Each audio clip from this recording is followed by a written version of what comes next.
முன்னாள் மத்திய அமைச்சரும் திமுகவின் மூத்த தலைவருமான டி.ஆர். பாலு இவர் மீது அண்ணாமலை கூறிய குற்றச்சாட்டை எதிர்த்து 100 கோடி ரூபாய் நஷ்டஈடு கேட்டு நீதிமன்றத்தில் வழக்கு.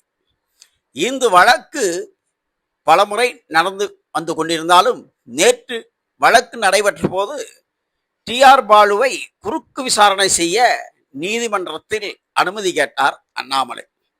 அதற்கு நீதிமன்றம் ஒப்புதல் அளித்துள்ளது.